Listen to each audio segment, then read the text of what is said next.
Everybody, welcome to FMA Talk. I'm your host, Dr. Tim, and this is my lovely co-host. PG Ties here. Lovely indeed. Lovely. How's everyone doing today? Remember, tell us where you're logging in from, and I don't mean Facebook or Instagram or whatever it is. Tell us what part of the world that you're chiming in from. So, and before we start anything today, please do us a favor. Subscribe to the channel, like the videos, hit that notification button, and feel free to share the video wherever you feel appropriate. And here we go. First person up, Mr. Hiltz from up north. That's Canada. Way up north.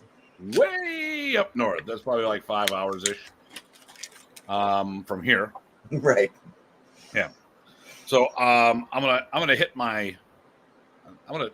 So this weekend a bunch of things happened.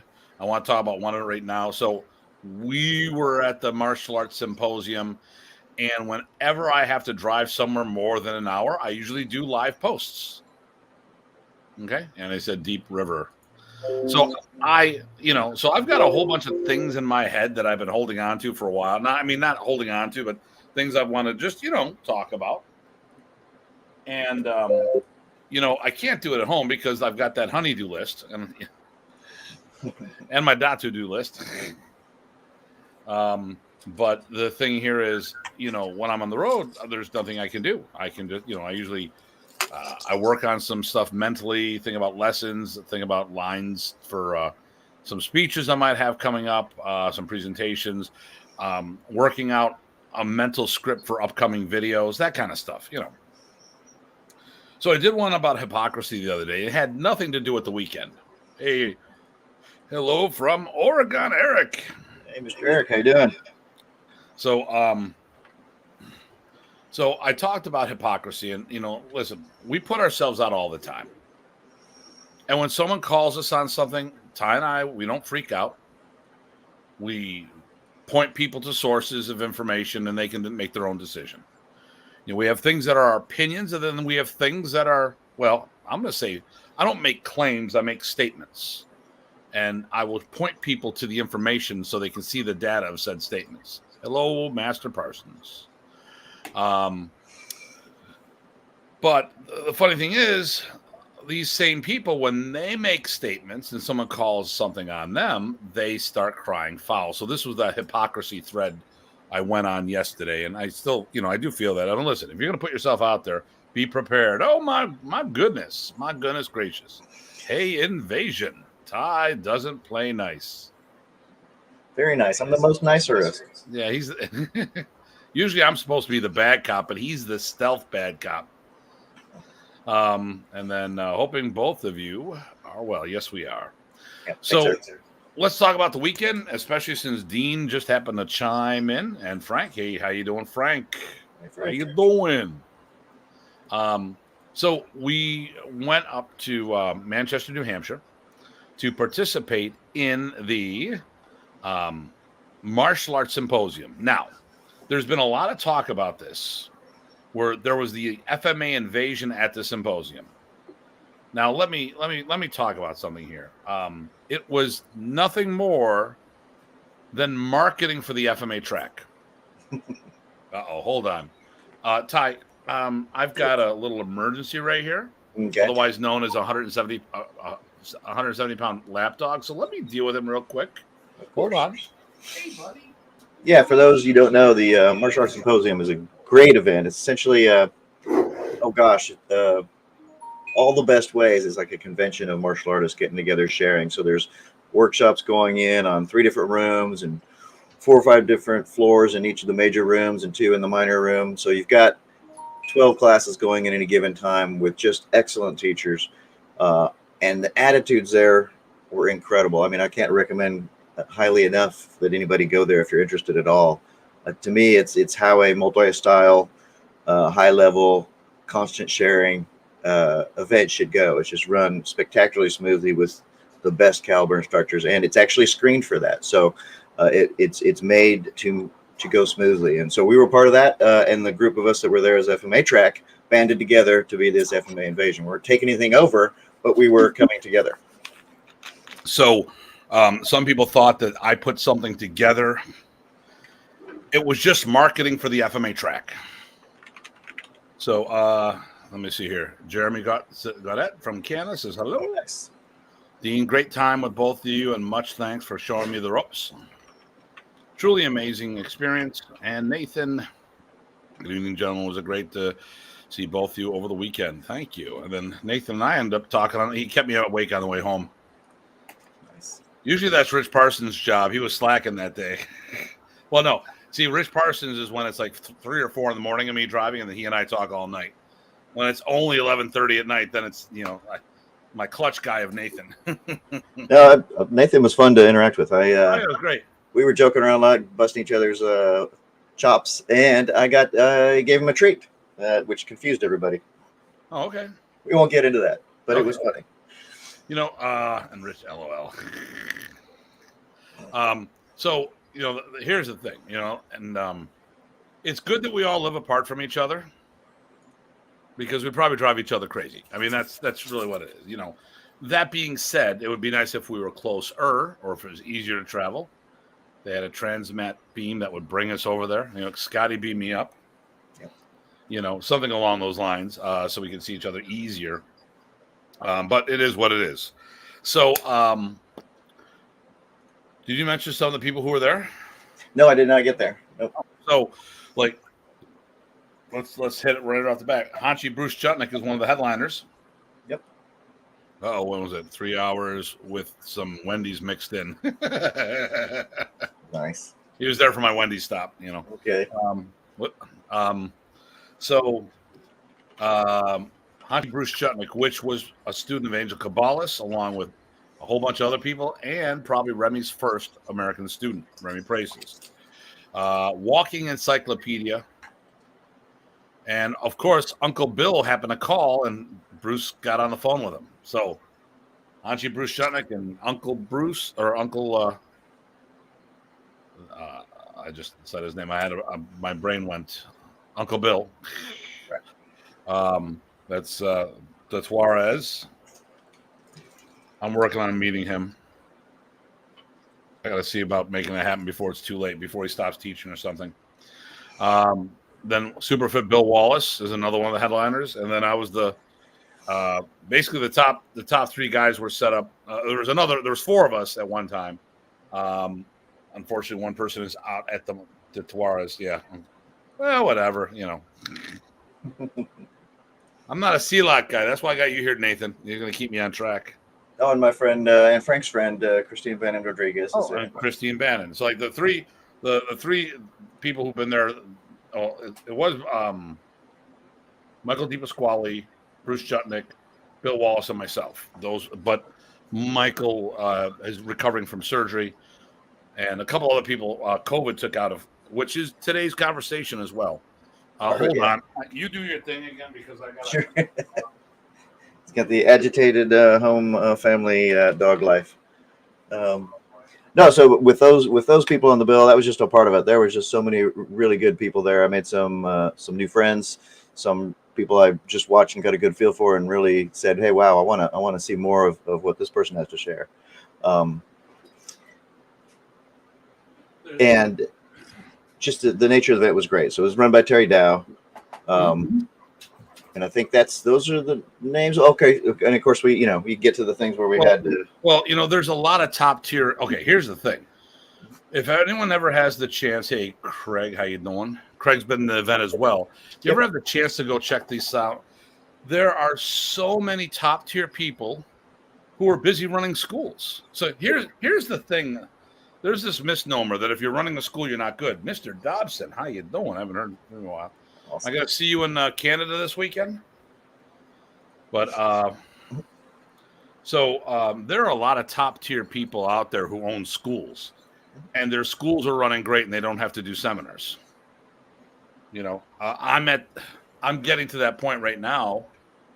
Well, we were talking to some people this weekend. And we talked about Marshall Business, and It's really at the point where you're going to have to pay me a lot more money to leave because I'm making the same, if not better money, staying home. Yep. I do plan on continuing to travel because I don't think the art will do well without it. We need as many people out there doing stuff. Well, that's great to hear, Tim. You know, Ty and I individually are doing seminars north of 20 a year. Post-COVID, pre-COVID, it was 30 plus a year for me. We've got Craig Mason, who's on the show, has been doing a bunch. Canada's been jacked up right now. So, the last 2 years don't count as far as I'm concerned, They shouldn't count, that's for sure. Yeah, no, and then, but we've got people, we got top tier people right now, or the top people in our group. We're doing, collectively, we're probably doing 60 seminars a year. For an organization, that's badass, and it's not all on the shoulders of one person. See, that was the thing. Remy did the bulk. He was doing 50 plus seminars a year because he did 2 a weekend. I was doing 20 seminars a year, and then there really wasn't many people who consistently. They had people who had good runs. Someone do 5, 10, 15 seminars 1 year, and then it was nothing. Consistently, I was doing a lot of seminars, but we needed more people consistently doing seminars. Mm-hmm. You learned through Eric, and then Eric got to a point where life took him in a different direction. Mm-hmm. Hell, that's how Frank had him. And then life took him out of Connecticut,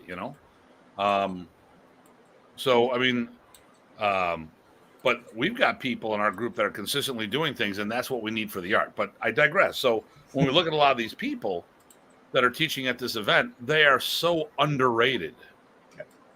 Like Terry Dow is basically Bill Wallace's top guy. Yep. We don't like saying the word successor because then mortality comes into play. But at the end of the day, he's the guy.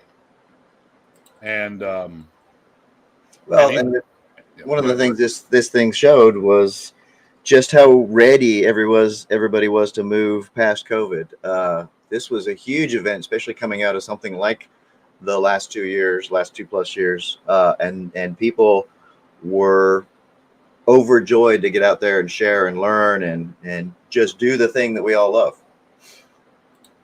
Yeah. Was that you beeping because of a message?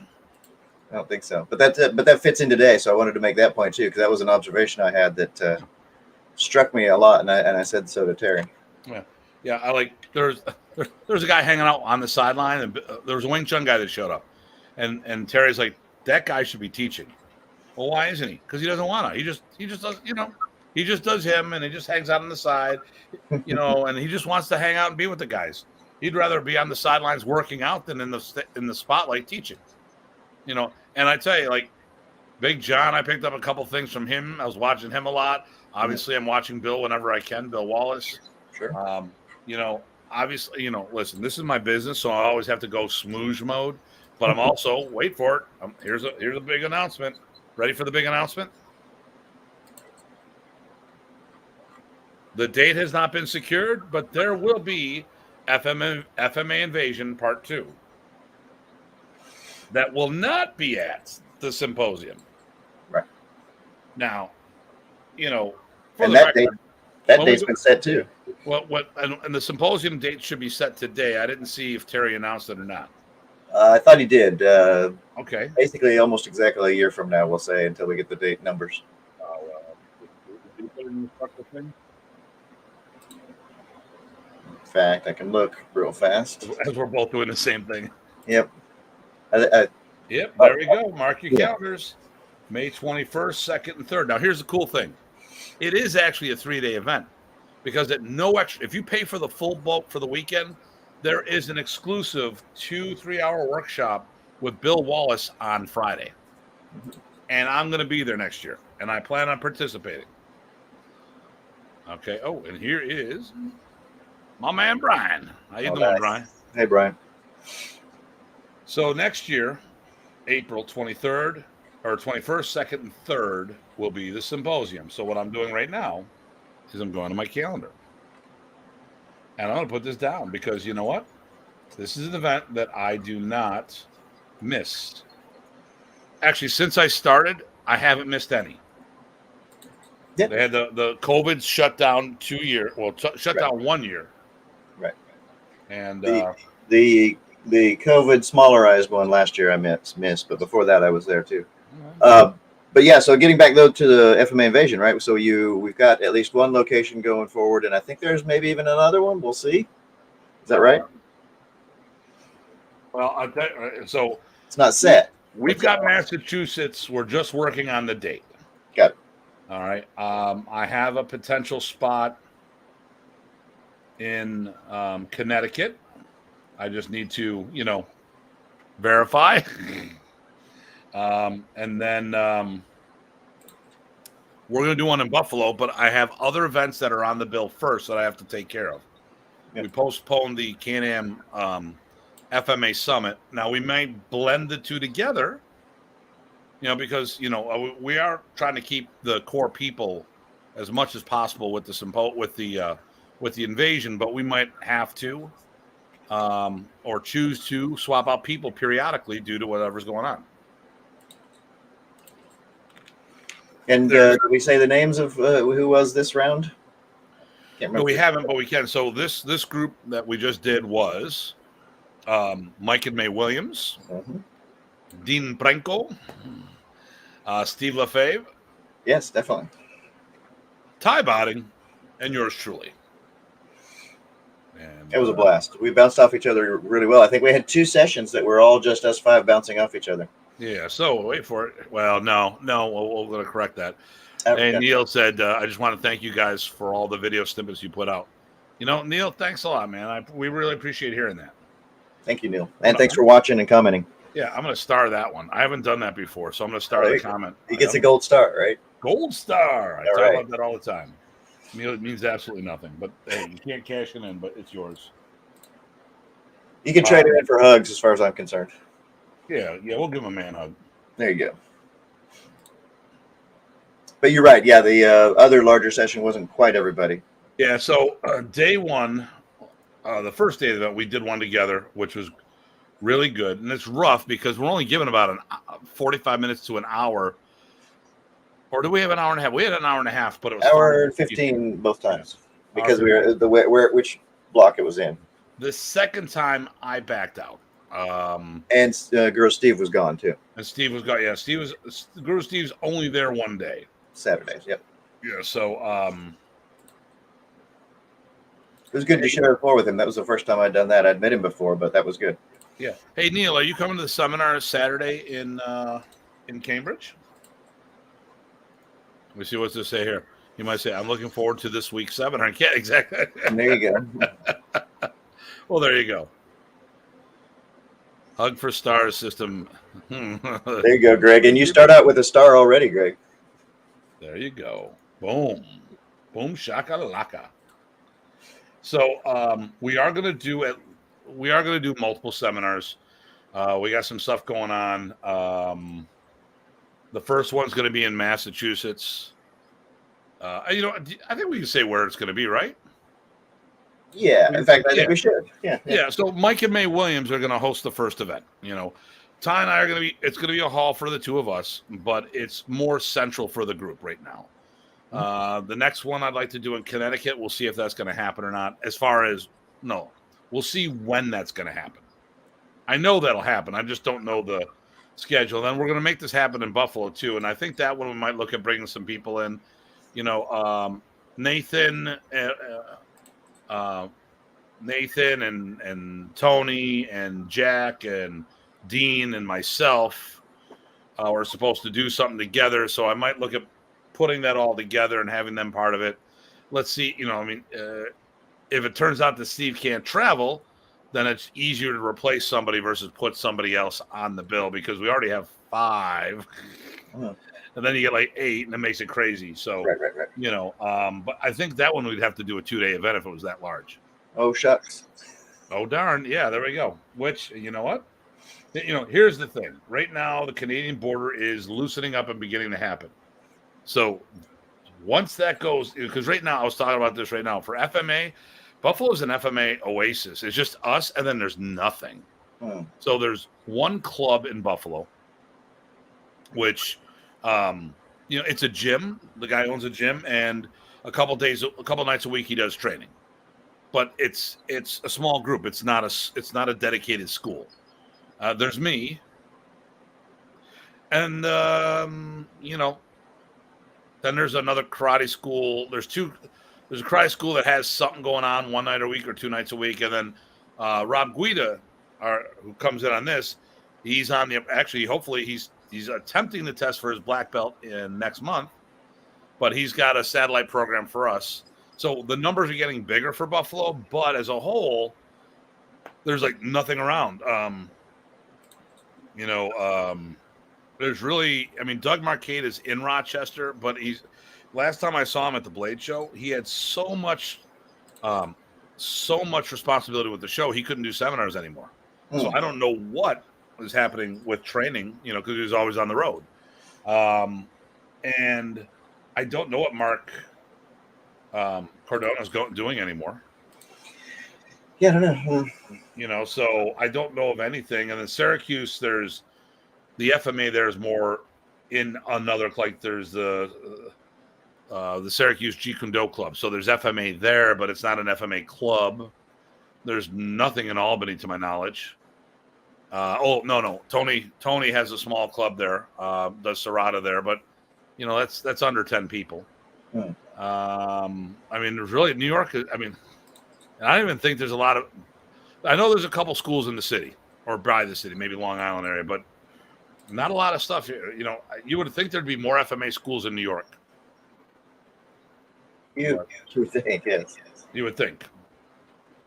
I get hurt when I think. It don't feel right. Okay, so, but that's that. Let me see here. But we had a blast. Everyone was sharing. There was a learning curve for us to interact with each other. I think we adapted fairly well. Could it have been better? Of course, it always can be better. But I was very pleased and satisfied with the performance of the group as a whole. And that's not me judging each other. That's us working as a unit. And that I was very pleased with. Definitely. No ego. Besides me, because someone's going to say it anyway, so I'll beat you to the punchline. No, but we got along great, and I actually, I fed for Dean, so he could do the techniques to me if you want, So I got out there and I uked, because that's what we need to do. He could have used anybody, but I want to make sure, everyone knew we all trusted each other emphatically. So, you got anything else about the weekend? Not much. Now I'm just getting ready for the next weekend because my event is 5 days away. I just posted. Nice. We got to get that up on the. You got to send it to me so I can put it up on the thing. Oh, I thought on the place. All right. Yeah. Gotcha. Let me see here. So, do you have a flyer you want to share on the show with us? I've got the event listing even. Do you have the ability to share? We'll see. I got to get it there first. Let me see. Oh, shoot. There we go. So.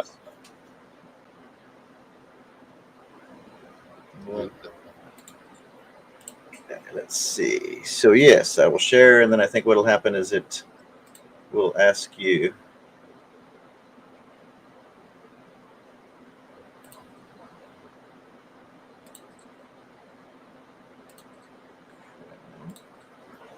See that? Okay, hold on one moment. Okay, good. I had to. All right, so let me. This is the first time we've done this. No safety net. Here we go. Boom. All right, so let me get rid of my brand here. Boom.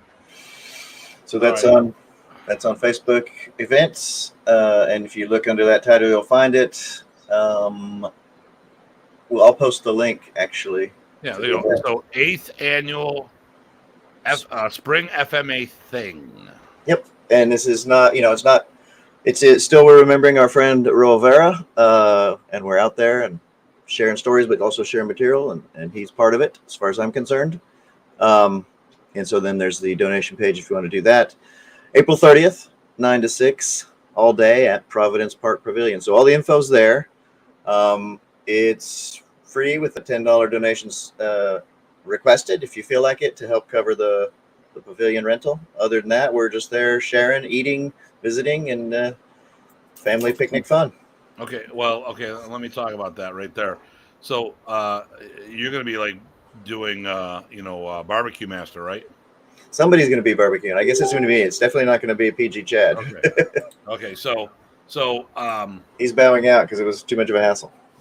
okay, so there's food there. All of it is inclusive, so it's a good deal. Another thing that's going on this weekend, because I'm gonna share mine. Actually, what I want to do here is do this. So and I'm gonna get rid of the. Should have kept the brand out. Let me get rid of that banner. So this weekend, Extinct Combatives, Modernities for the Streets in Cambridge, Ontario. That will be happening this Saturday. You can find the information online. And then on that's Saturday, and on Sunday is wait for it, the black belt pretest for the WMA camp. So for those who are planning on testing at camp, we are doing our pretest. If you are part of the testing process, your instructors should be doing the pretest. They have the outline, but you can watch the test virtually. How we run the pretest, it'll give you a vibe on how the test is going to run. And I'll have that available for all the people who've done it. I'm going to record it after all. Nice. So nice. That'll be good. I may actually be doing live sessions on my thing if that works smoother this time. No promises because I don't want to mess it up. Yeah, I hear you. So, so that's that. I think we get into it unless there's something else. No, I should do it. In fact, and Chris Nally just got on and said good evening from Georgia. I don't know if you caught that. Yeah, there we go. I was going to say, hey, Chris, I was going to say these events and us getting out there again is also, I think, another sign of this post-COVID thing that we're talking about today. So I think it dovetails nicely, even though we also used it to get the word out. Yeah. It's a good time. So we're coming on the tail end of COVID. So let's talk about what our show is, this topic, and that is, what has COVID done to the martial art community, the good, the bad, and the ugly. So I'm not afraid of talking about topics, and by all means, people feel free to chime in. These are our opinions. These are the truths based on how we see things. We are always open to someone giving us their side or their opinion and giving an opportunity to people to change our mind, as long as they're willing to give us that same chance. So here's the thing. If Ty and I are on the opposite side of something, I talk to him. I go, listen, I'll let you change my mind if you give me the same opportunity for you. And at the end of the day, we still don't agree on things. It's like, all right, this is one of the agree to disagree. Let's go on to the next topic. Right. There's a bunch of things. I'm a little stronger. I'm more visceral on things. And usually Ty is more PC. Usually, not always. Usually. I think I've rubbed off wrong on him, or bad, because a couple things have come out of his mouth and I'm like, damn. Well, no, I think that's actually a COVID thing too, right? So, or maybe it's just a time in everything, right? After a while, you just get some tired of certain things. So that would be some of the ugly, I guess. Do we want to start with good, bad, ugly? Do we want to start with trends? What do you want to start with? Okay, let's talk about the bad. Okay, the bad is 30% of all martial arts schools closed permanently. Those who could hang on are prospering. There's good. There's the yin and the yang. A lot of these, but a lot of businesses closed down, and it may have been the bandage that needed to be ripped off. Some industries were crippled due to what the government did to protect people, and obviously we know, and some of the things they did were misguided. But we didn't have this was a new situation. We haven't had something like this in 100 years, and I do not fault any of the initial decisions to protect the public. But I'm in New York, and I had to deal with Emperor Cuomo, and it you know, everyone was busting Trump's chops on he didn't follow science, he didn't listen to science.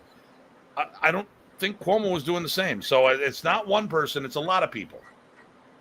I'm more about the facts. Okay, we didn't know how it was spread. We did everything we were supposed to do to protect ourselves and our families, and then we found out later that we didn't need to do all these things that we thought we did. We had to change them. Okay, good, we're there. But from there, we got through this. Let's talk about some of the what are some of the good things that came out of this, do you think? Good things. Well, I think it did two major things. One, I think for some people it really revealed to them how much they want to do certain things, and I think for people like us, it's refined. Yes, we are committed to doing these arts that we love and sharing them and getting out there and learning. All of that. So I think it helped highlight that, right? Because when there's a challenge, some of your most important things come to the fore. And along those same lines, I think, because of that, it actually did, I think, encourage a lot of folks to come together and share that and do something about it. Okay. And support each other. Well, I want to talk about that on the bad and the ugly. I get you. Because we're going to talk the other side of that. Yep. Okay. Okay. Here's the good. Here's some of the good. One, okay, so I have a full-time school.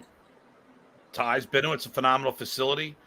And I decided that no more loaner gear.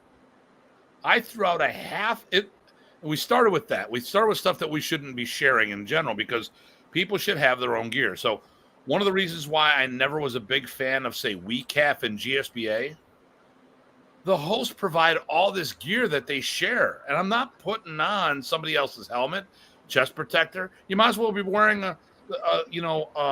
their mouth guard or the same cup. I mean, when I first started, I remember we didn't have a lot of money. We all pitched together to have some focus mitts and targets. Okay. And then I put my hands in after Dave put them in there. And Dave was a sweat hog. Nice. You know what I did? I bought all my own shit right away. I made it happen. Made it happen. Because I just knew right then. And this is when I was in my 20s, so right then and there I knew about hygiene. Mm-hmm. Helio Sonica was in town for because he goes up to Canada, and he was a big MMA fighter, big Gracie Jiu-Jitsu player. He was telling me when he was in Thailand. The fighters he was doing Muay Thai, and the fighters all kind of looked at him funny but what the fighters do is they all share the same mouthpieces. So he takes the mouthpiece, dips it in water, puts it in his mouth, and from that moment on, they treat him different. Right. And I'm like, yeah, because you're all infected together. So here we go.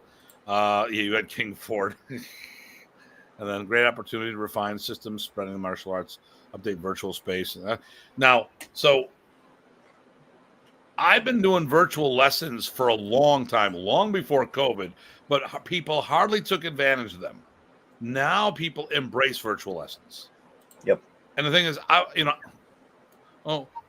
you may even be part of the one time that we've done multiple free seminar. We did the first free Filipino martial arts seminar on Facebook.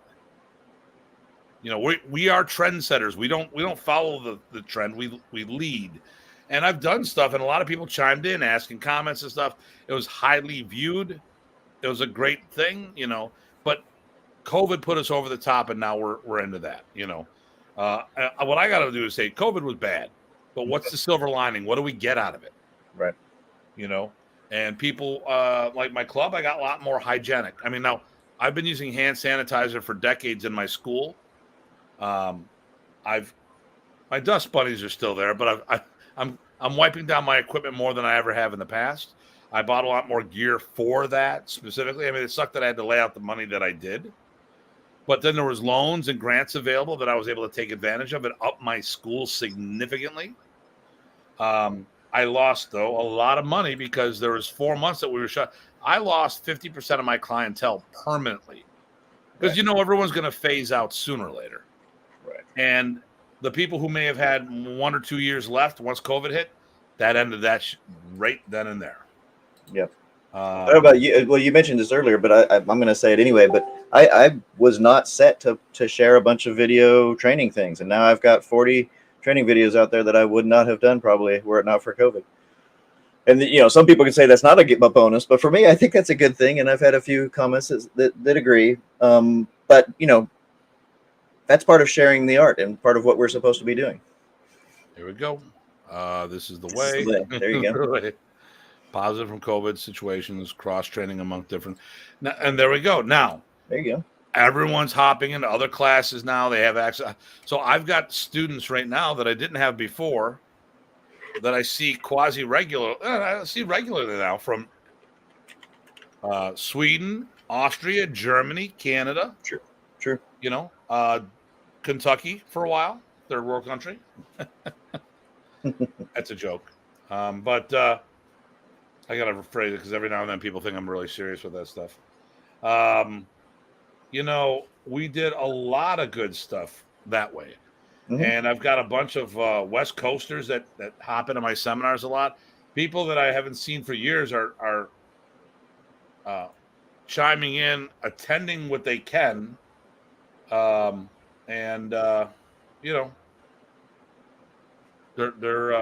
doing well, and I think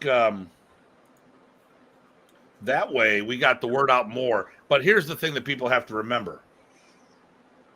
We use that to supplement training, not to substitute training. Absolutely. So, still got to do the work. Right. Which is another thing that came out of this. Some people realized that's what they want to do, and so they did that. You know what? I'll give you an example. So when Burton came out, he started Battlefield Kali, and my knee-jerk reaction, bullshit. But now I see Dean Franco. Dean Franco's a product of that. Dean's looking really good. Mm-hmm. But then again, that was before. This is when I first heard about, before I even started, before I knew about Skype. Because that's what I used to do my lessons with, was Skype. This accelerated everyone's business by multiple years when it comes to advancing technology and stuff.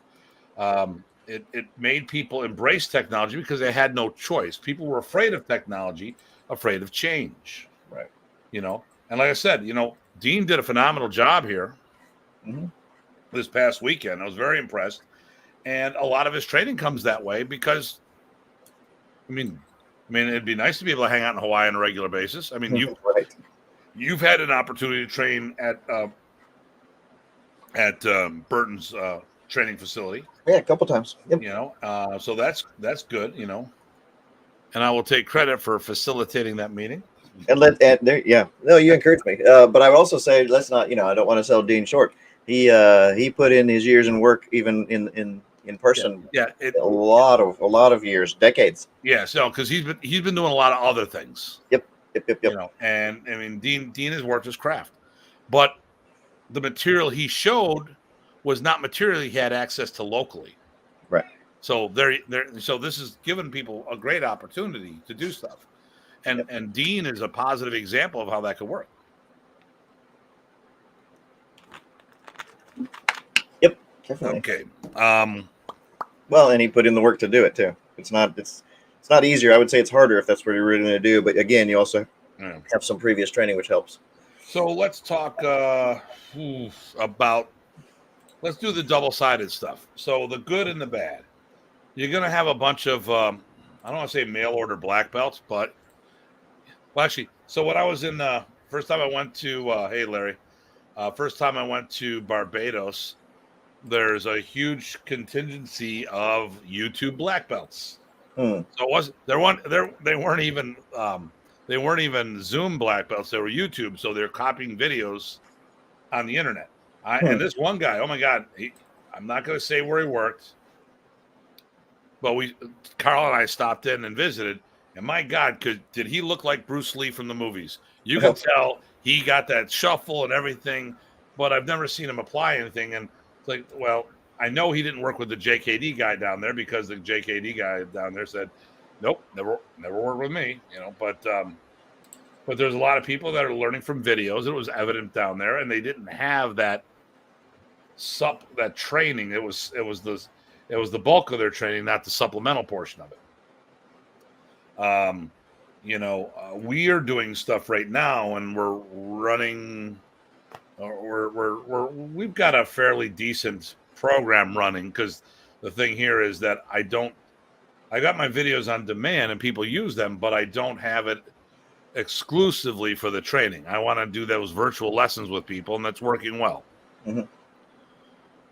But I think part of that is that I'm a seminar instructor, and I have the experience of managing a lot of people and giving verbal directions, but I'm still missing those opportunities, those touch points to do that little fine tuning. But we'll get that farther down the road. Yep. So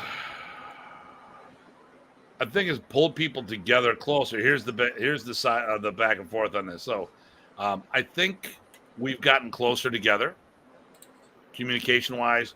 People are talking that never talked before, but here's what I question on that. How many of them are being nice and pulling together, because we're all in the same storm, but different ships. Are these people lashing their boats together to be a stronger community and help each other? Or are they doing that so once one starts taking on water, they scuttle it and take all the supplies? And I've seen the latter happen so many times, I'm a little pessimistic at times. Or the other thing is, maybe they are all sincere. The question is, will these relationships continue after COVID is done and we're back to normal, or whatever that is these days? And I think for the community, we need to stay in better communication with each other. So what I'm really hoping for is that brought the community together in a positive way. But in the back of my mind, having been doing this since the 80s, I know what I've seen time and time again. Right. But hopefully, like you said, it came together in a lasting way, but it doesn't happen for free. So part of the reason that I think it happened this long distance method is because, like you said, we're forced to. And so that work gets done. So once it goes back to, quote, normal, people are going to have to still keep some of that work going. Otherwise, it won't last. Right. Just my 2 cents. Yeah. So we're going to hit the ugly in a moment. So let me go this one more time here. What do you think? What's our list of goods? Let's put it that way. So we have the community. We have awareness on what people really want out of things. Some people doing the work almost in spite of things, which really is, I think, enabling and encouraging and motivating. Communications, long distance exposure. People getting stuff out there in alternate ways, dragging us kicking and screaming into a technology which has a bad rep for some of the reasons you said, which is the mail order black belts and things like that. But you know what? You get that in physical schools too. You have the very McDojo-y schools, and you have the so hard ass schools that nobody wants to stay. Well, yeah. Well, that's another. Yeah.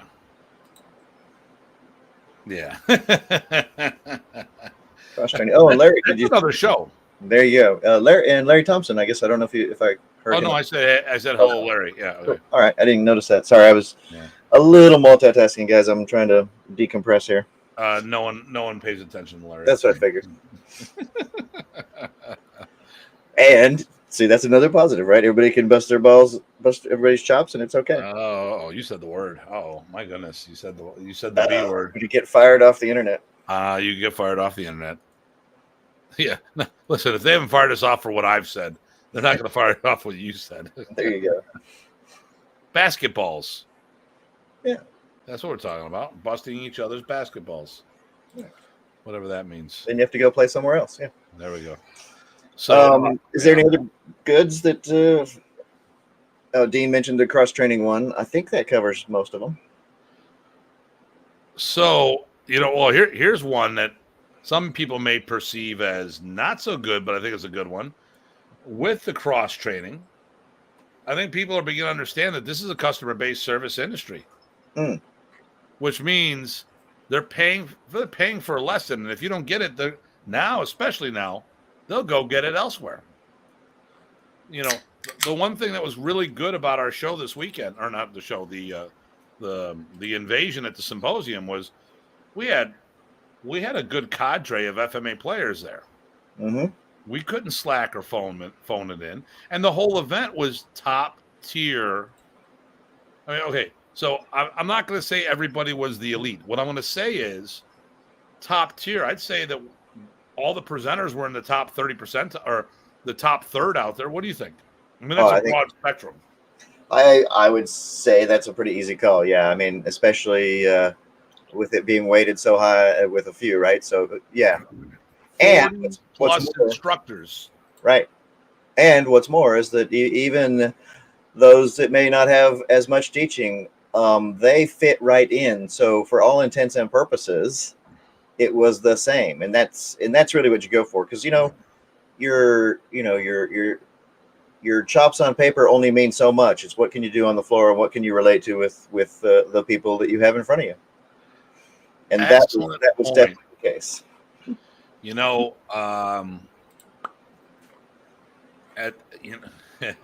Thought about this with Nathan a little on the way back. I'm not going to talk the name I threw out there, but I don't care about credentials.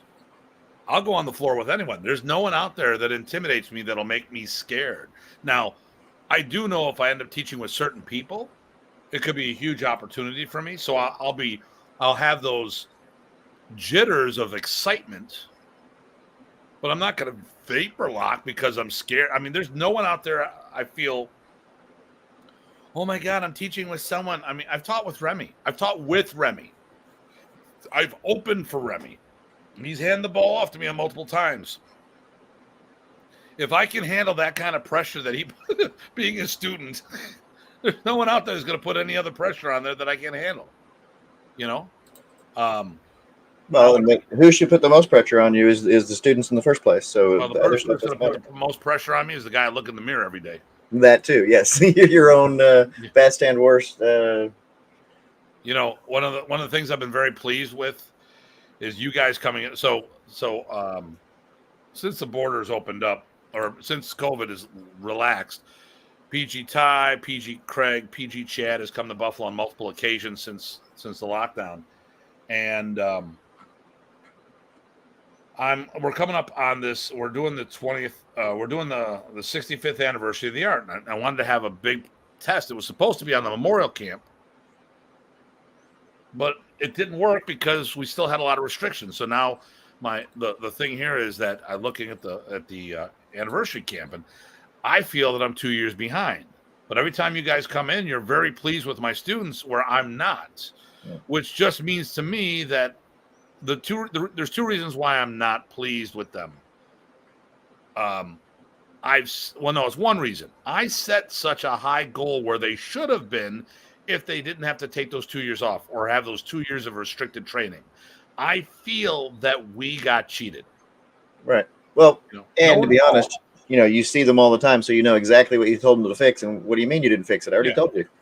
But you guys come in and like you and Craig are very pleased, and I'm surprised they, I'm like, wow, they said good things about them. I figured that would be the person they'd bust my chops on. So I'm very pleased and happy, but it just goes to show the kind of standard I put. I mean, my goal is always to be the best in the room, or to have the best group in the room, or the best of whatever in the room. And, and if I can't do that, it's not because I didn't try my best, and I'm looking at things like coming home, I was talking to somebody, an old student of Remy, that's going to help me out in the department that he's worked that I haven't. And someone very, I'm not going to talk about the person right now. I'm going to bring it up in the future, but someone who crossed hands with me on some stuff, and I let them lead something, and I felt that, I want to say I got owned, but and they said, no, listen, I felt the energy that you let me do that to see what to sense my energy. I'm like, okay, good. You're right. I did. Mhm. But it's been a long time since someone pushed me around like that in something that I do. So there's people I'm still reaching out to get myself. It's like, well, maybe my whole is better than than the masses, but I know there's chinks in my armor that I need to make better. You know, when it comes to doing Remy's art, that is. So on a side tangent there, but so the good. Let me see. So virtual classes to supplement, not substitute training, forcing people to step up their game, or people might go elsewhere. Mhm. People get exposure that should have but couldn't before, but now they can. I mean, think about this: people don't have to send money to the Philippines anymore. There's a bunch of people teaching over there now that can offer seminars and not have to worry about things. And now it's not a donation; Right. it's an actual paying for a service that it's helping people over there. Yep. Global slowdown, bad. I'm still got stuff far behind. I mean, it took me not okay. I am not selling this, guys. I just got my when you guys were in town. I just got my rattan order from 9 months ago. Wow. And I got a lot of work to do to process that because I've got the spring honeydew list going on, and I've been gone away on seminars. So, but I am not going public. I mean, you guys, everyone's hearing about this, but I'm not going to be selling stuff outside my club or my seminars right now because I don't know when I'm going to get the next batch. I can't guarantee getting more rattan, so there's no way in heck I'm going to offer that up to anybody. Okay. So,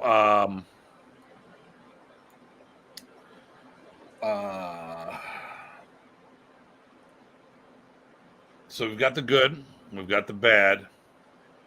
Do you think we've covered all the? I mean, we know the ugly, which is this is actually a little of my rant this weekend. Mm-hmm. But do you think we covered enough of those two to tackle the third? You could. I bet you, though, the third is going to just be a roll up because here's what happens with a bad stressor. Sometimes it brings out the worst in people. So we'll probably cover most of the ugly with that. But yeah, I mean, the bad and the ugly are tied into each other, but that too. Yeah. Okay, so and people, all right. Well, let's get into the ugly.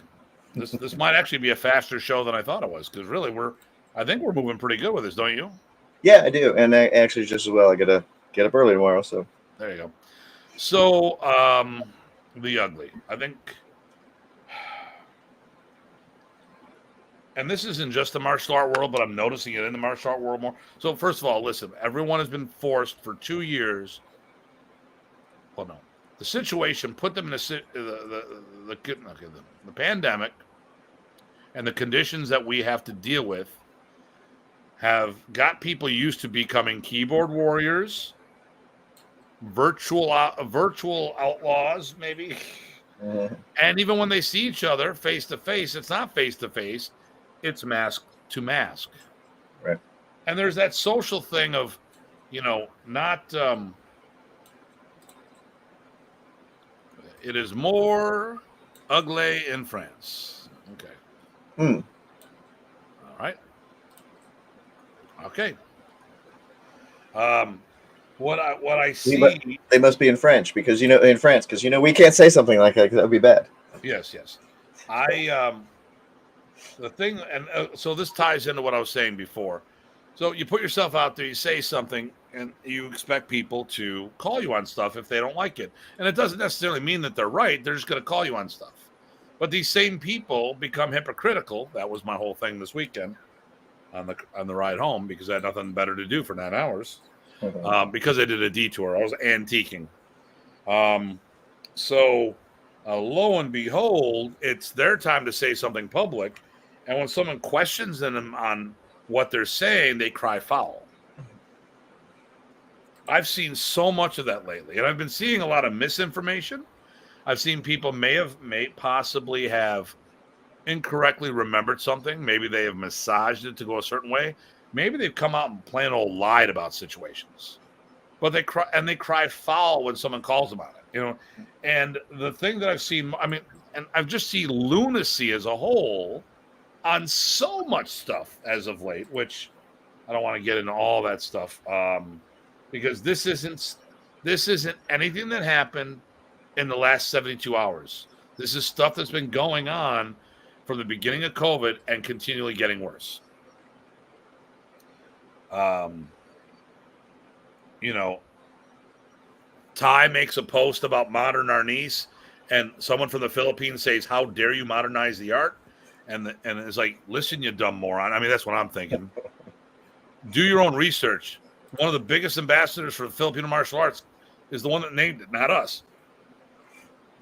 I talk about Americanized arnis, and some guy in the Philippines says, "I'll show you next time you're over." I'm like, really? That's not what this is about. And you know what? The Americanized arnis is better for me. It's the approach. It's the teaching methodology. I like having structure, not chaos. You know, I like understanding the language. I like being articulate to even use my own language versus just hearing words incorrectly, and using them incorrectly. You know, an instructor that has an actual education, that goes a long ways, you know. Here we go. The worst is when they criticize content but don't have suggestions or a vid to sustain their criticism. Yep. Greetings. Hey, we were just talking about you this weekend. How you doing, my friend? You know, well, that's it. Yeah. Okay, so guy I knew, a modern East guy I knew, was teaching out of a BJJ school, and right at the early stages, like, you know, this is low tech BJJ back then. You know, I mean, it's not as refined as it is today. So he does a stick takedown, and since he's in the club, he goes, there's a rear naked choke, and he crosses his ankles. One of the biggest no-nos in Brazilian Jiu-Jitsu. So it was a learning opportunity. Someone could have sat there and say, hey, listen, I get it, because in the street, you're not going to have people who are going to know how to reverse this, but most martial artists don't think that way. Hi, Rita, or whoever else it is. And then, lo and behold, everyone persecutes this guy versus using it as an opportunity as a teaching moment. So, you know, and that was back then, and it has gotten a hell of a lot worse since.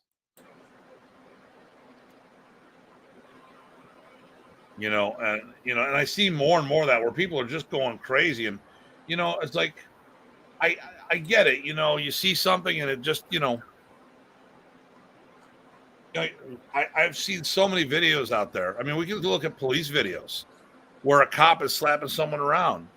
Oh, look, it's police brutality. Then they show the video 2 days later of what happened like 3 minutes beforehand and how it got there. Oh, it's a whole nother context, you know. Why is this mass of guys jumping on this one? Oh, because he was swinging a machete a moment ago at everybody else. Got it.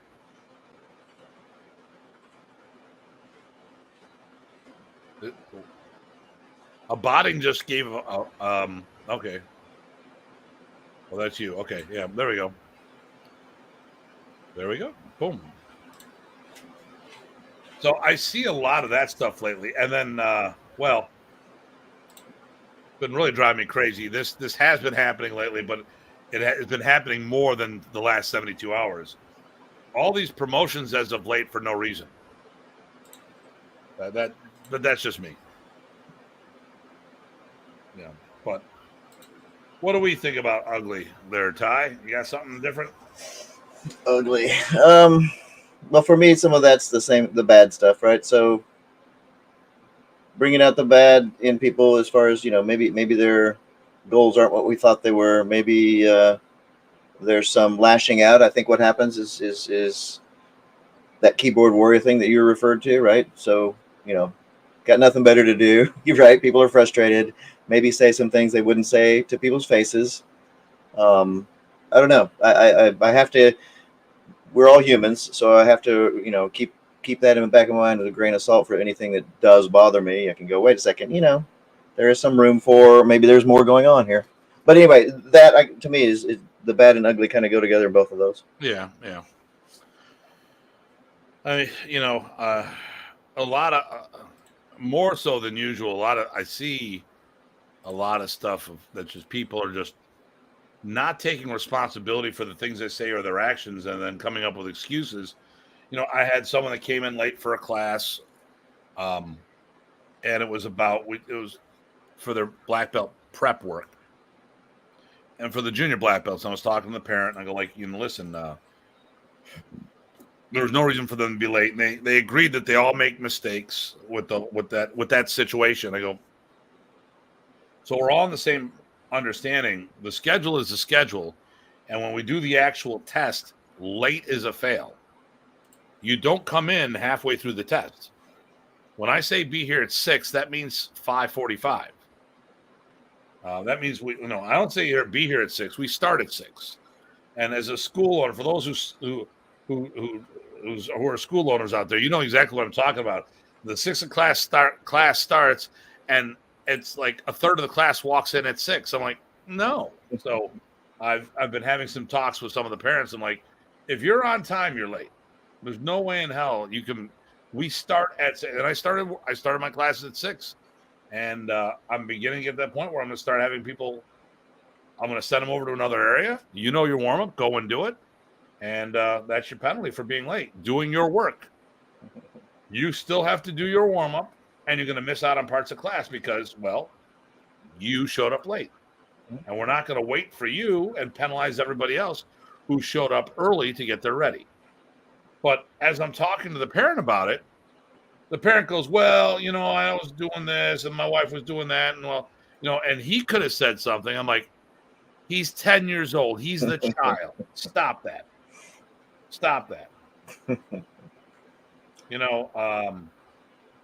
That's where I could rant and rave about too many parents thinking that we're going to treat our kids as peers instead of children that we're trying to grow and cultivate. But don't get me started. Got into it a little with one of my students, and I apologize because, things have been getting on me lately, and I took it out on him, But how it got there, something went sideways, and I reacted based on how I felt at that moment. Well, you should know better. I'm not that person. I know. I'm sorry. I didn't mean to. But the thing here is, my feeling is still my feeling, just like you are. You're having the same feeling, Let me see here. I'm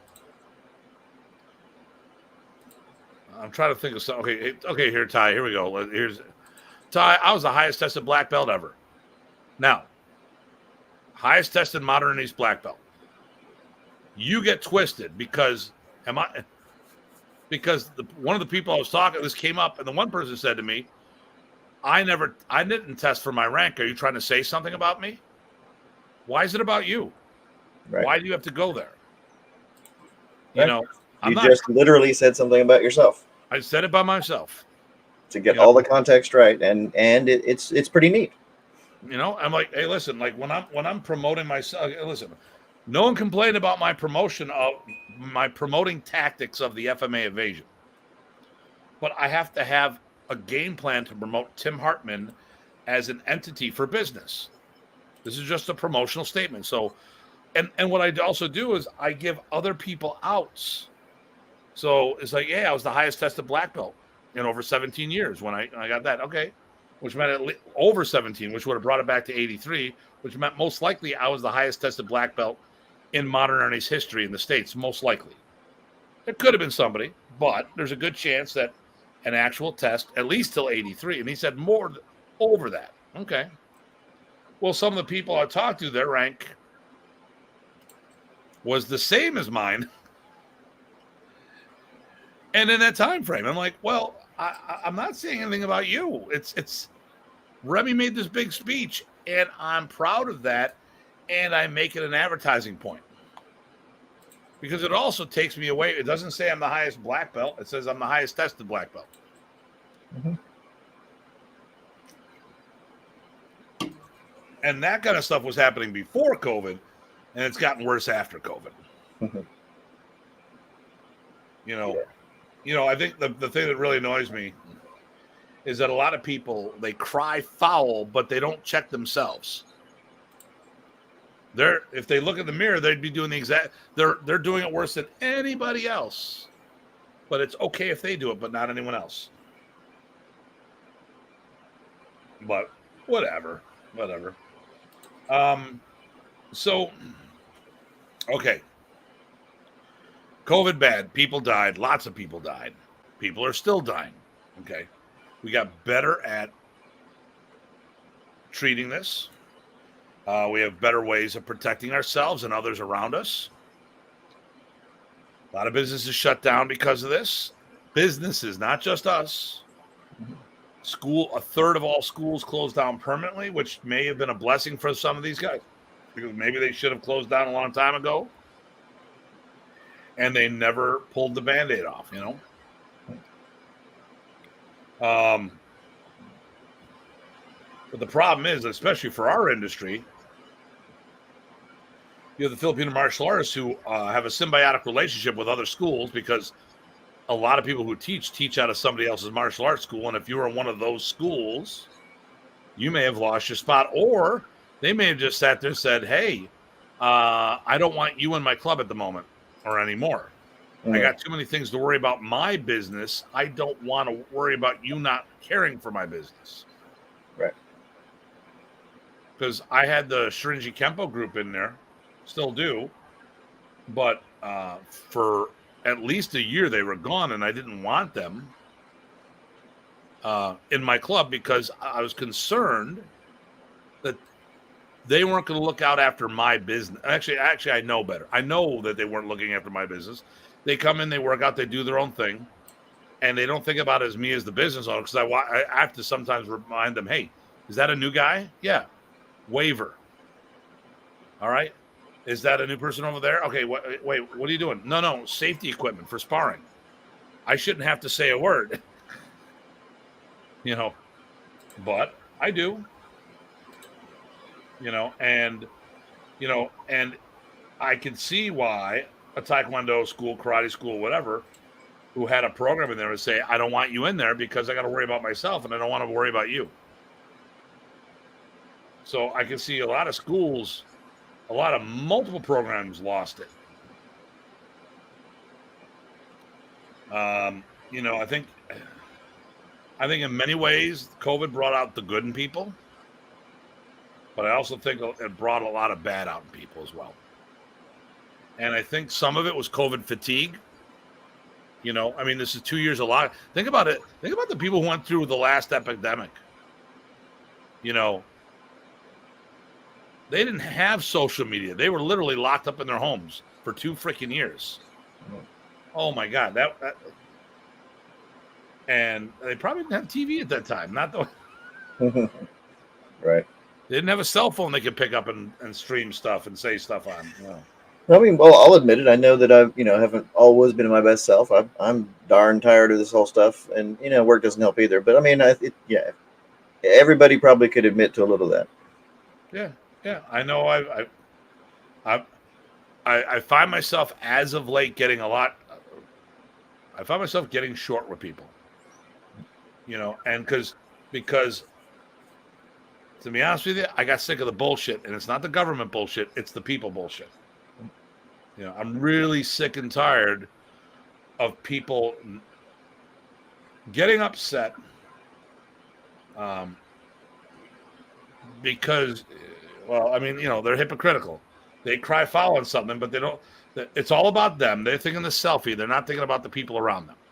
They don't think of it from the other side. They automatically say something thinking that you're trying to disrespect them versus, you're just being you, Mm-hmm.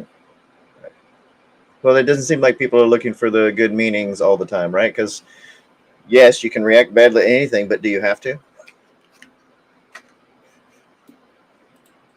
It's a lot easier for people to think about why. Okay, so I saw something go sideways as of late, and my mindset was to find out the catalyst for what happened. It doesn't excuse what happened. But if we can find out why it happened, it gives you a better understanding. Uh, hey, listen, let's say you're dealing with someone who ends up having dementia, okay, and you're just like, all right, listen, I understand it's not their fault. They got dementia. This is the way they are. But you know what? I still don't want to be exposed to that. It doesn't change.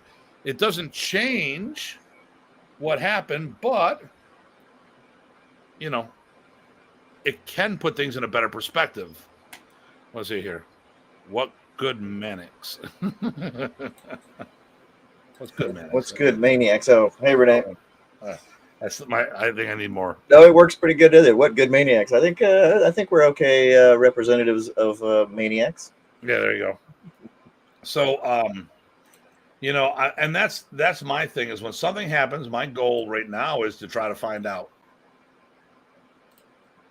whether we want to, whether any explanation would be acceptable for the action or not.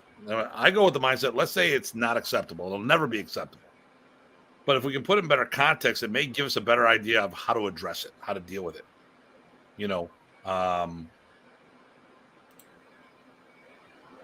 Someone runs over someone with their car. Okay, it's not a black and white situation. It could be, okay, the person is a drunk driver. Person had a mechanical problem with their car. Person was doing everything right, and somebody just bolted in front of them for whatever reason. Hell, someone may have tried to kill themselves by stepping out in front of traffic. All these different things could explain how this happened, but it's not automatically someone gets hit and dies. It's not always on the driver. What is the real deal? Let's see what we got here. Speaking of crazy, I remember one on a podcast where one of the dude's faces started bleeding. Yeah, I know. He just instantaneously. I saw that. Renee. Hey, I don't. Okay, so next. Okay, do you think we're good? Yeah, I think we're pretty good. Unless anybody else want to add good, bad, or ugly, or combinations or disagreements. That would be interesting. They've been pretty quiet today. Yeah. So while we wait for that, I'm going to bounce something off. Well, we were supposed to have Rocky Paswick on tomorrow or next week. Nice. Haven't heard from him. I'm going to have to follow up. Okay. Because I was kind of hoping he'd be on the show this week. So I will message him right now while we talk. But I have another... Hey, are we still good for May 2nd? Question mark. Okay. So that's gone. Okay, I did my due diligence. Let's have a backup plan. Let me know if you need a sub. Well, actually, I want, you know what? So George Harris watched last week's show. Says coming in the middle of it, it was chaotic and I couldn't figure it out. But listening from the beginning, it was a really good show. Okay. I want to have another big show. I think it'll be fun. We want to do it with Modern Ernie's. We've talked about this. Actually, I heard from Lauren Therian the other day. I think we talked to Frank and said, Frank, would you like to be part of a panel? And maybe, I'm not sure if we said Ed, but maybe we can get some kind of panel together and just talk things Modern Ernie's, whatever. Sure. Or just talk smack because that's what we do. But how's this? How we can ensure the future of our art? How's that for a topic for next week? As a backup plan. With real suggestions and real things to do, yeah. Well, okay, here's the thing. So I think conceptually we get it, but doing it is a whole nother thing. So we have a good plan in our group. Yeah. And I have no problem sharing it with the community. And if there, okay, so Rob Guida, who always chimes in here, is one of my guys who has his own club. Mm-hmm. Every time in the club, he makes the comment, well, I'm going to steal that. I go, you're paying for lessons. There's no stealing. Right. If I teach something publicly, I'm going to steal that. I'm like, hey, listen, I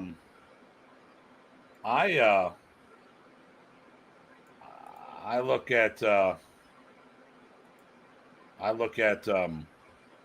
I didn't steal any of Remy's material. He taught me. I paid for lessons. It's not like you drilled a hole in the wall and put a surveillance camera and took it. I mean, that'd be stealing, that kind of stuff. It's not, it's not like that, So, I cannot find it. Oh my goodness. I usually have something stashed, and I cannot find it.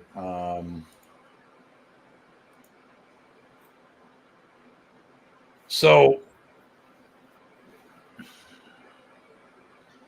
we've talked about it before. I am not a big fan of Dan Anderson's latest book. And one of the biggest things I have a problem with is he included Remy's will in its entirety, which I already had access to. But I wanted to bring up the one thing is that in there, the martial arts section is very good in there. It's good. I like the fact that it's in there because it talks about that Remy wanted more than one person to do stuff. And of course, I cannot find the thing. But the one thing it talks about that it's been his work and his life work and passion. Yep. So basically, from 19 on, it's been mine. Hey, Carl. And Carl will be the host for this weekend seminar. Excellent, Carl. Very true. So, so I have no problems giving advice. I mean, if we're going to be leaders in the community and influencers, we need to put our stuff out there, our comments and stuff and ideas. I mean, I do the Modern East Minute, right? That's material. Hey, brother Ty. That's material out there that a lot of people, and I think in the industry, here's the cockiness in me. I think a lot of the influencers should be watching my material and learn from them because I think they need to work on their material. But we put free material out there all the time. You've got the Jots, you've got your basic series, how many videos have you done? There's 40 training ones, plus there's the ones from the other gatherings and stuff that I did. I think 39 of them are Arnis. There's one Kung Fu staff form. Okay. So you got all this stuff. I've got 2 channels that mostly martial arts. I've got multiple seasons of the Modern East Minutes. I've got the Modern East Forums Project. I've got a whole bunch of shorts with the lockdown videos and other things that information is out there. I'm not concerned about people taking that information. It's out there for people to use. Right. So the same thing with this. My goal is to share this information. And if the other groups want to take it, by all means, we want them to because it's been successful for us. And if it helps them, it means there's more people doing Modern East and ensures that the art that has been my life's work, as well as Professor's, like Professor said, it's his life, work, and passion. It's the same for me. 86 on, this was my profession. And it has been my passion from before that. And it resonates when I see that part of the will that I'm concerned that the art is not going to continue. Right. So I wouldn't mind doing an episode on how we can take this forward. I think that's a big point, though. If it helps anybody, it helps everybody, right? Because raising tide, all ships. There you go. Yep. Hold on, I got to do the thing again because he's chewing something. You're on your own for a minute. No. All right. I don't even have anything. Oh, look, I got a dot in the middle of my head. So again, nobody had anything else to say on the side. That's fine.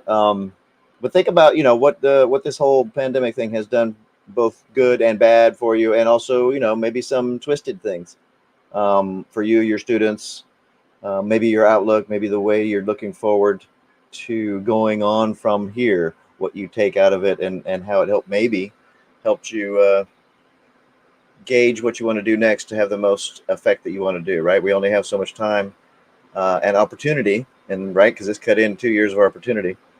Only so much time to get what we want done.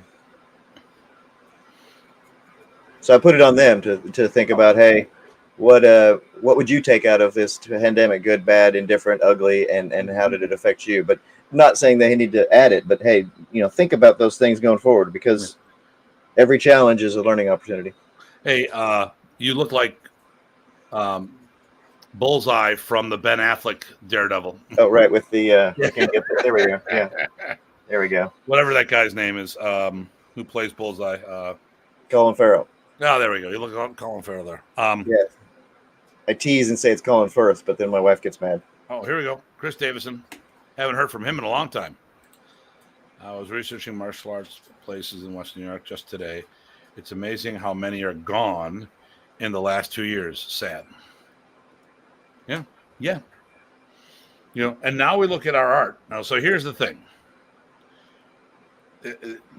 Rant 48, or it's the same rant. It's the same rant all the time. We do not need to promote people to higher degree black belts. We need to produce more black belts. If you're going to produce people to higher levels, we need tangible things. And one of the things we're going to have in our show is actually how you get black belts, how a member of our organization gets promoted to third degree and higher. Mm-hmm. And by doing that, it helps the art. Mm-hmm. Okay. It's a gene pool thing. I'm gonna, and that'll, so yes, our method of promoting people to third, fourth, fifth, sixth, and beyond will actually help the art, where just promoting someone to seventh or eighth degree, like it's being done currently, doesn't help the art. Because what the art needs and what people think it needs is a two different thing. And this is where I'm going to say I'm right and the others are wrong. But we'll talk about that on a show, and maybe that'll be. How do we feel about that being next week's backup show? That can be part as far as fitting in with what does it take to, no kidding, get improve. Get things on the up and up for your art. Going forward, improving the outlook of the art going forward. Well, right now, Modern Arnis, I think Modern Arnis, Modern Arnis and other Filipino martial arts are not good right now, as far as they don't have let me see. They don't have they have a bleak future if it doesn't change. There we go. Let me see here. You both have helped me understanding modern arts. Thank you for that. Okay. Thank you. No, but my thing here is there's many Filipino martial arts. If things don't change, these arts could disappear. Oh, here we go. What's this? I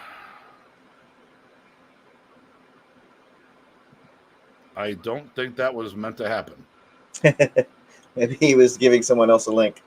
Oh, was it someone here? No, he must have been in another conversation. That's my guess, because I don't think he's spamming us on purpose. That doesn't sound like Renee. There we go. That's an Amazon link for black belts. I can't even click on that, but maybe it's because I'm hosting. Just out of curiosity. I think it's because we're looking at it in the comments as opposed to in the thread. Yeah. So, like I said, I think that would be a good show of what could be done. And I'm going to use I think here we go. How we can help a martial art increase the chances of surviving the next generation. Mm-hmm. And we're going to use Modern East as the example. There we go. Because we can really talk about, and I'm also going to talk about the ugly part of Modern East, like why it's so important now to have this conversation based on, or what situation are we now in that we weren't before. Because we got to put things in a better perspective first. And I think we can keep it a fairly, I don't want to say a positive note, but I don't think we have to get ugly with it. I think we can just say, hey, listen, this is what happened, and here are the repercussions of that. Boom, boom, boom. Right. And this is where we're at. Well, it's fact. Whatever the facts are is a context for the conversation. Yeah. And then now on that. Yeah. Listen, we can't change what happened. The past is the past. Yep. It's when people start trying to change the past is a different story. Instead of, Chris Parsons. Here we go. Big one. Boom. Uh-oh. I'll let you do this one. Sure, I'll read that. The good, the embracing of technology for students and owners. The bad, the closing of schools and the reduced availability in the market. The good of this is that it could drive a more serious crowd willing to pay more and make a stronger, smaller community, right, as it coalesces, right. The ugly, if FMAs train out of other schools or the garages or the park, then they are still in the few that could transfer to the next generation, and the odds of surviving long term are reduced. My opinion in that. Yeah, Nope. I'm not sure if the last one is ugly. I think it's more of a bad. Right. My reference to the ugly is the ugly of humanity and how it's affected what we're doing. The people are D. People are D. Oh, that's a male appendage, by the way, guys and girls. One of my sayings. Sorry. And it's not the thumb because that doesn't start with the letter D. The thumb. The thumb. The thumb. The thumb. Thumb. We also have to have Dean on for part 2 of his interview. Dean Franco, the martial artist, because we did Dean Franco, the host. I got to have Peter Kautz on. He's another. He came from the same club as I did. It was a generation after I left, but, we both came up in the Filipino Karate Academy. He was actually probably the last black belt that came out of that school. Wow. And he does stuff with James Keating, and I think he's done stuff with Hockheim, and I met him first through the Rocky Horror Picture Show. Okay, nice. I didn't dress up. I just wanted to hang out because there was cute girls there, and I was a skate rat. I'd skate, then go over there, and then hang out to all hours of the morning. And nothing wrong with Rocky Horror Picture Show. It's a cultural reference. It was a rite of passage. Yeah. So, but Peter's a colorful character, as we all are. Oh, Rocky. Nice. And Renee, would you agree that people want to become black belts faster than before, unless less work and a short thing? Not because of COVID, but I think in general that's certainly a trend I've seen over the decades. Well, here's the problem. I think the bigger problem is that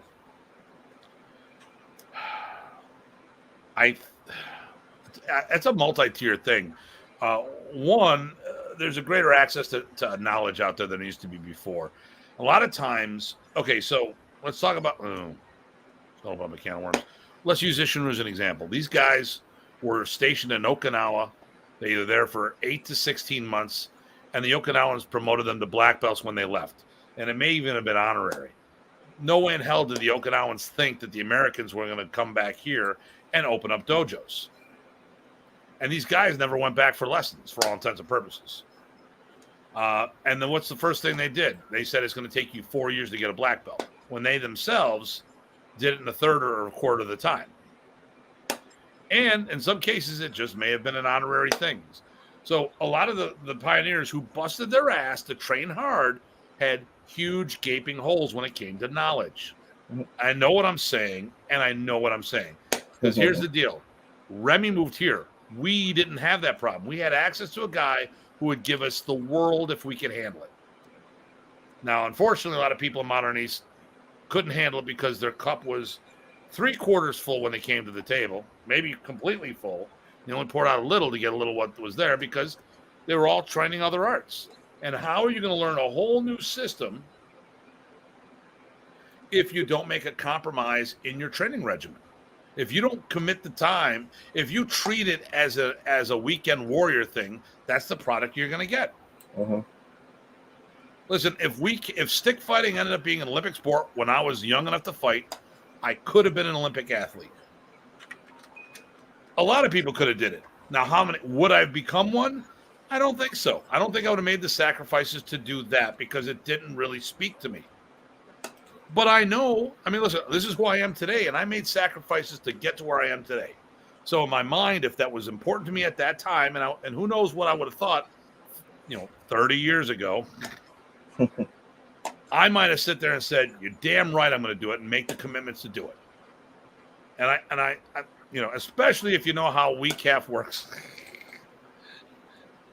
how you can always go up and down weight divisions. But even then, there'd only be about 8 people on the American team because there'd only be a couple divisions of weights. So you wouldn't know. No, let's see here.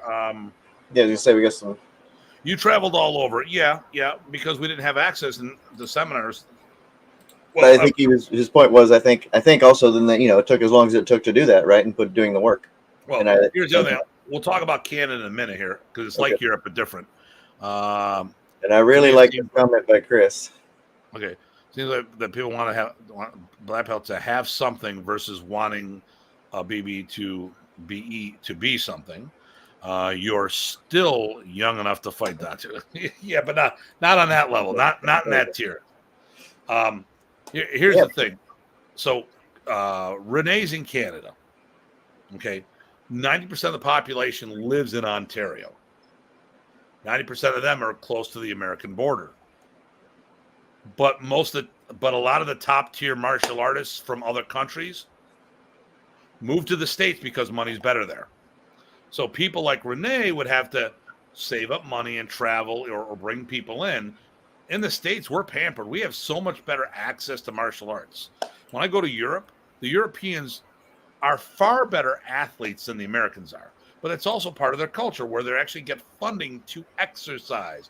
And if we had funding to exercise from the government, it might be a whole nother story. The schools over there. I mean, let's talk about Dieter. Dieter's subsidized by the government. That's why when I sit there and say that we're the largest non-subsidized, government-subsidized modern East organization in the world, we don't have government funding. The DAV does. What's going on in the Philippines does. We have nothing. And this is where we are. Hell, we were talking about this. I'm jealous with what Dieter's got over there. Dieter, when they go in a sports center, the sports center will let him sleep overnight there. Think about that.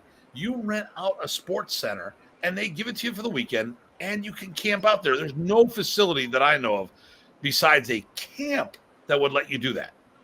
And if it's a camp, they're going to charge you more.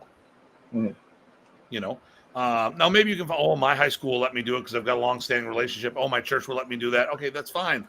That's the exception. That's not the norm. We're talking about what the norm is. But the States, we have so much easier access. And then, hell, I'm just talking about Canadians about getting martial arts supplies up there. They're going crazy on how much they get gouged left and right. It's supposed to be this, North American Free Trade Act. That doesn't happen. Nothing's free. Here we go. I don't have access to training here in the mid-Atlantic states. Dozens of training opportunities within a few hours. And they're like, okay, so Darren is in the Metro Philadelphia area. My God. 1 year, Remy did 11 seminars within a 2-hour radius of Philadelphia. Nice. And I used to go down there all the time to see them. Sometimes I did 2 seminars a weekend. I went to Carl Minkle's, which is Mount Airy, Maryland, which is like a 2-hour drive from Philly. The very next day, I'd go back to Philly. Very next day, I'd go to Jersey, and which is about an hour and a half away. So double dip, And since I was assisting Remy at those times, I never paid for a seminar. I just had to pay for travel. So and Remy would go to the Metro Detroit area about 4 or 5 times a year. So I'd be over there all the time.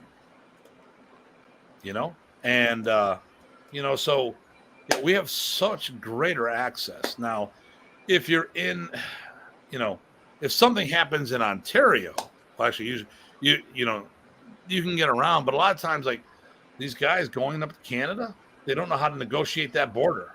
I remember Brian Z telling a story that he'll never go back up there because he had a bad experience with a border guy. And I know some other modern influencers that had similar stories. I'm like, well, how do you go up, Tim? I go, I have a little thing called a Nexus Pass. Let me in.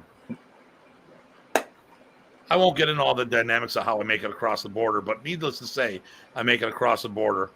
And no, they don't smuggle me in on a well, what do we say it was? It's not a coyote. That's Mexico. Well, actually, I'm going into Canada, so what would that be?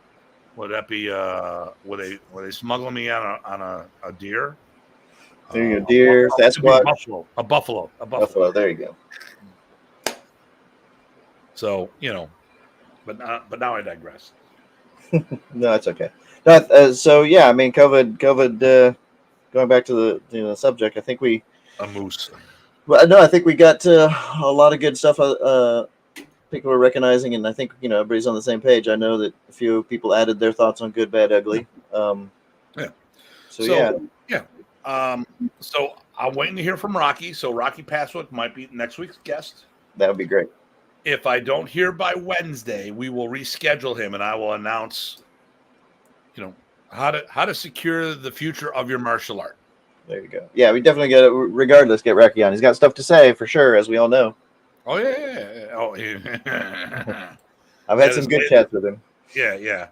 And I want to talk to him about this latest thing he was talking about, because I think it was just the video that I commented on before months ago, unless a new thing came out. Who knows? Moose Runner, eh? Oh yeah. Moose. There you go. Moose Runner. Nice. Yeah. So so you have the spring thing in Fairfax, Virginia this weekend. Right. Providence Park. I have the Astig Combatives Modernities for the Streets up in Cambridge, Ontario this weekend. That's going to be a blast. Yep. I'm bringing Jerry with me. I would. That's the name of my axe handle. There you go.